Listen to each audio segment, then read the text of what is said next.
Some disappearances begin with chaos, a scream, a struggle, a trail of evidence. This one began quietly, with a sentence that would later be read aloud in court. "If anything happens to me, look at Daniel." At the time, no one understood what she meant. After she vanished, no one could forget it. Because years later, a jury would convict a man of murder, without a body, without blood, without proof she was even dead. This is not just a disappearance. This is a case about control, perception, and how fear, when ignored long enough, can become evidence. Before we go any further, if you follow true crime for the details most cases overlook, the evidence that doesn't make headlines, and stories that don't end cleanly, consider subscribing to the channel. We publish in-depth cases like this every week, carefully researched, fact-driven, and intentionally unresolved. Now, let's continue. Emily Carter was 26 years old. She grew up in a stable, middle-class household where structure was non-negotiable. School mornings were early, grades mattered, absences were questioned. Emily adapted well to that environment. She was disciplined, organized, predictable in the best possible way. Teachers described her as quiet but engaged. She wasn't the loudest in the room, but she paid attention. She finished what she started. After high school, Emily enrolled in a regional university and earned a degree in business administration. She worked part-time while studying, managed her schedule carefully, and graduated on time. Nothing about her history suggested impulsiveness. Nothing suggested instability, which is why her disappearance immediately alarmed everyone who knew her. After college, Emily secured a position in a mid-sized logistics company. It wasn't glamorous work, but it was stable. She had fixed hours, health benefits, a reliable paycheck. Her supervisors trusted her. Her coworkers relied on her.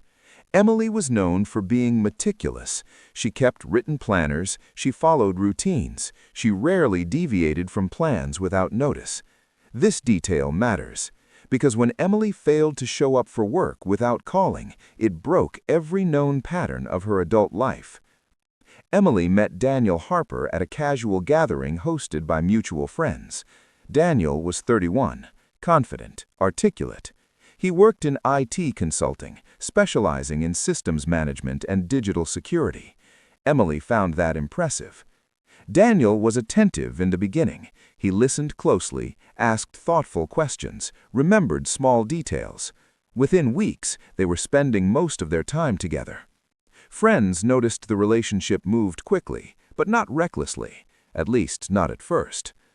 In the beginning, Daniel appeared supportive. He encouraged Emily's career, helped her optimize her schedule, offered advice on digital privacy and security. When he suggested moving in together less than a year into dating, Emily hesitated. Daniel framed it as practical. "You're already here most nights. It'll save money. It's safer." Emily agreed. This decision would later be examined line by line in court. After they moved in together, subtle changes emerged. Daniel began checking in frequently, not occasionally, constantly. "Where are you? Who were you with? When will you be home?" Emily initially interpreted this as concern, and that is how control often presents itself, not as threat, but as care. Emily's friends noticed changes before she fully acknowledged them herself. She canceled plans, left gatherings early, stopped traveling alone. When asked, she smiled. "He just worries about me." But her behavior continued to shift. She stopped making spontaneous decisions, stopped lingering after work, stopped sharing details freely. Something had changed. About a year into the relationship, Emily began voicing something more troubling. "I feel like I'm being watched." She didn't say followed, she didn't say stalked, she said watched, inside her home. She described moments when electronics behaved strangely, lights turning on unexpectedly, devices waking from sleep. Daniel always had an explanation. He worked in IT. He spoke confidently. He sounded logical. Emily wanted to believe him. This is where many people ask the wrong question. Why didn't she just leave? Emily didn't perceive herself as being abused. There were no bruises, no shouting neighbors, no dramatic incidents. Instead, there was erosion of privacy, of autonomy, of trust in her own instincts. Emily began documenting her feelings privately. She wrote notes, saved messages, confided selectively. She did not confront Daniel directly. Outwardly, their life looked normal. They attended family gatherings, posted photos online, spoke about the future. But privately, Emily's anxiety grew. She slept lightly, checked doors repeatedly, avoided disagreements. Daniel, meanwhile, became more present, more observant, more controlling under the guise of stability. 3 days before Emily disappeared, she sent a final message to a close friend. "If anything happens to me, look at Daniel." The message was calm, not emotional, not dramatic. That is what frightened investigators later. It wasn't written in fear, it was written in certainty. On the night Emily vanished, she followed her usual routine. She worked late, exited the building calmly, was captured on security footage walking to her car. She sent a final text, "On my way." That message was delivered. It was read. It was never answered. Emily Carter never arrived home. Emily didn't show up for work the next day. No call, no message.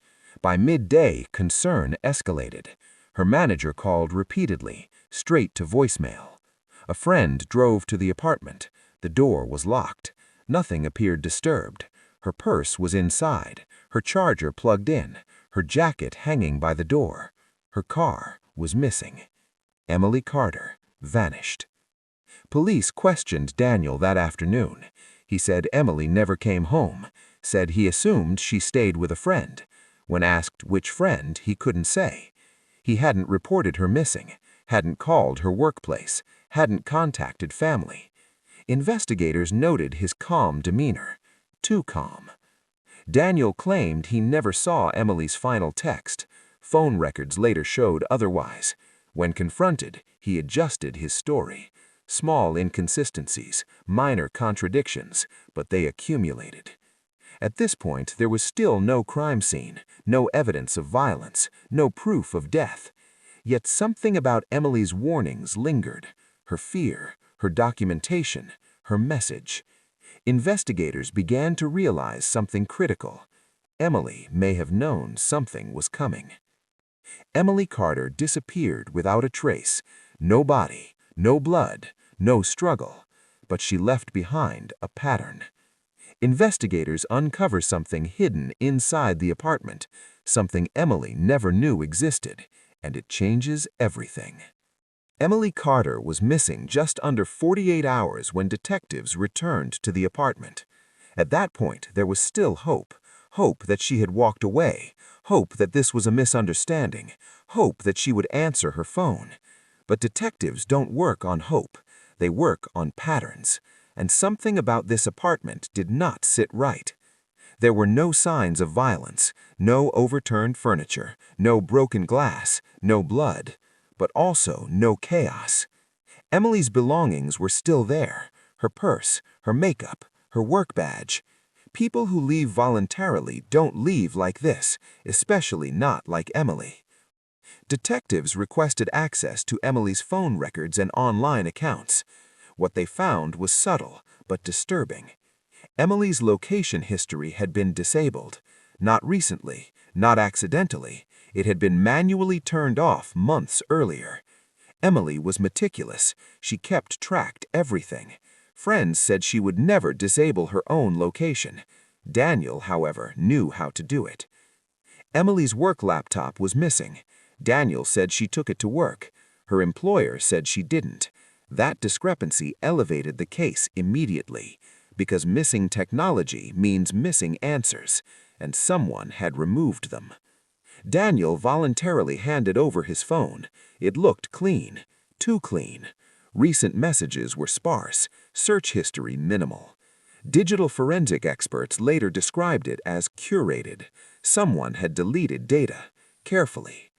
It was a patrol officer who noticed it first, a small black lens partially obscured behind a bookshelf, facing the bedroom, hardwired, hidden. Daniel claimed it was a security measure, installed after Emily disappeared, but receipts told a different story. The camera had been purchased 6 months earlier, installed while Emily was still alive, and according to everyone who knew her, she never knew it existed. The camera was empty, no memory card. Daniel said he didn't know where it was. That was the moment detectives stopped treating him as a concerned partner and started treating him as a suspect. Police seized Daniel's computer. At first glance, it appeared wiped. Factory reset. But deletion does not mean destruction.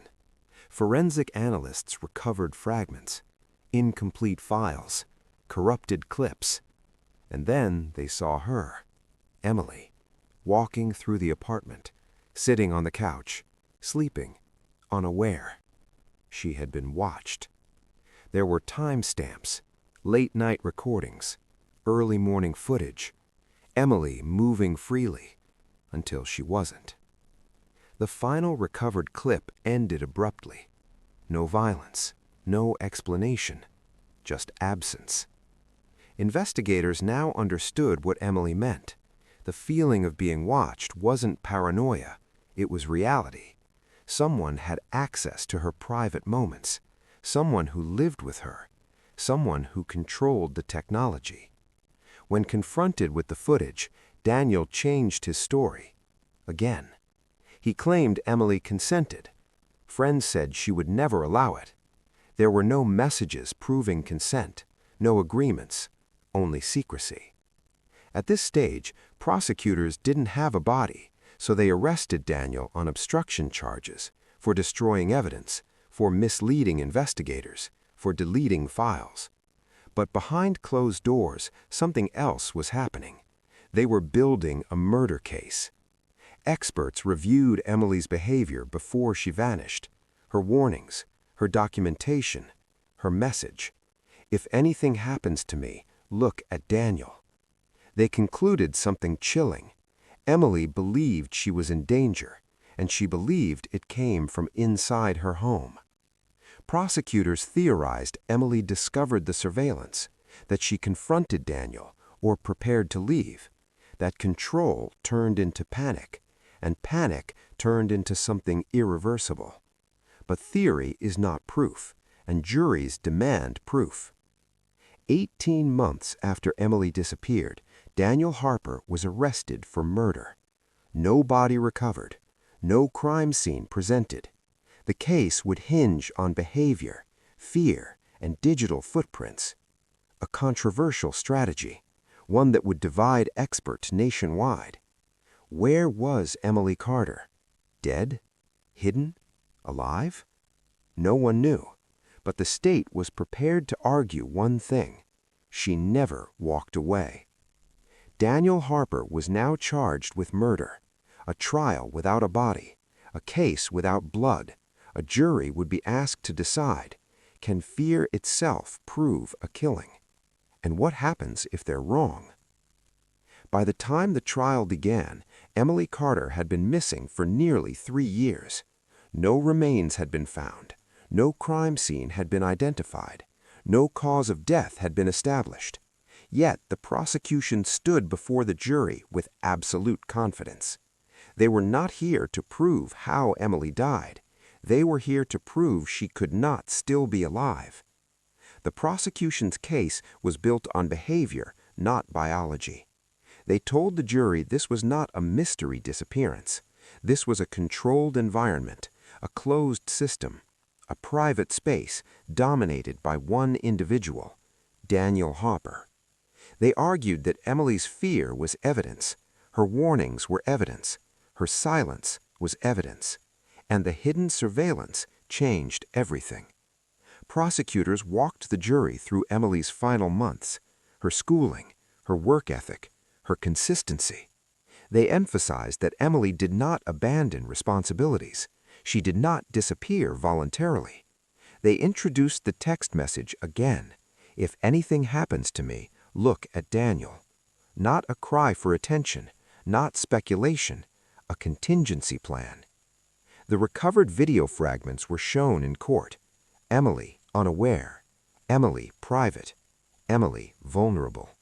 Jurors watched her living inside a space she believed was safe. Prosecutors argued this was motive. They said Emily discovered the camera. That discovery threatened Daniel's control, and control, once challenged, becomes dangerous. The defense focused on what the state couldn't prove. No body, no blood, no eyewitnesses, no forensic link to murder. They reminded jurors that fear is not proof, that suspicion is not evidence, that disappearance does not equal death.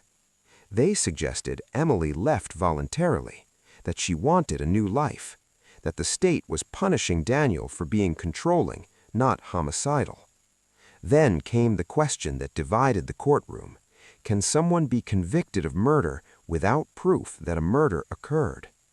Legal scholars would later debate this trial for years, but inside that courtroom, the jury had one task: decide whether Emily Carter could reasonably still be alive. They didn't argue violence, they argued inevitability. They said Emily's routines proved she wouldn't vanish. Her warnings proved she feared Daniel. His lies proved consciousness of guilt. They told the jury, people don't disappear like this unless something stops them. After 4 days of deliberation, the jury returned. Daniel Harper was found guilty of murder. Gasps filled the courtroom. A conviction without a body, a life sentence without physical proof. The judge acknowledged the rarity of the verdict and then sentenced Daniel to decades in prison.